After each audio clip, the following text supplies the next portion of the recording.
আজকে 12 ফেব্রুয়ারি 2026 এবং বাংলাদেশের নির্বাচন ভোট দেওয়ার দিন আজ। তো আজকে সকালে উঠে দেখি বাইরে পুরো রাস্তা সাজায় ফেলছে ব্যানার ট্যানার দিয়ে। তো আজকে যেহেতু ভোট, আমার আম্মু আর আমার বড় ভাইয়া যাবে ভোট কেন্দ্রে ভোট দিতে। আমিও যেতাম, বাট আমার এনআইডি হয় নাই, তাই এবার ভোটটা দিতে পারলাম না, বাট খুব সুন আমিও দিব। আর সবচেয়ে মজার বিষয়, আমাদের ভোট কেন্দ্র আমাদের বাসার সামনেই। আজকে তো পুরো বাংলাদেশের আকাশে ঈদ ফিল হচ্ছে। আজ পুরো বাংলাদেশের মানুষ এই ভোটের দিনকে ঈদের মতো সেলিব্রেট করতেছে। তো এইদিকে আমার আম্মু আর আমার বড় ভাইয়া রেডি হয়ে গেছে ভোট দিতে যাওয়ার জন্য। আমার আম্মু আর ভাইয়া চলে গেল ভোট কেন্দ্রে ভোট দিতে। আপনারা কি গিয়েছেন নাকি যান নাই?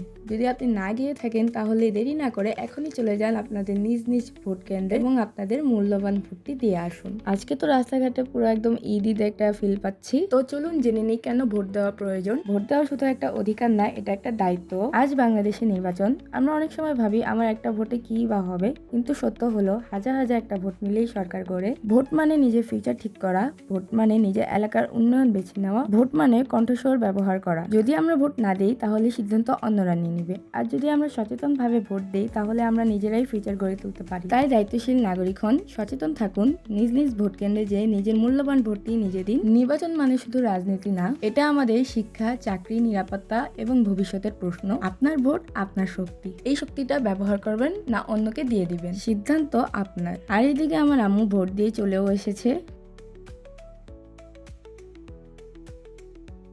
আপনারা কে কে ভোট দিতে গিয়েছিলেন অবশ্যই কমেন্টে জানাবেন। আজকের ব্লগটা এই পর্যন্তই। আল্লাহ হাফেজ, আসসালামু আলাইকুম।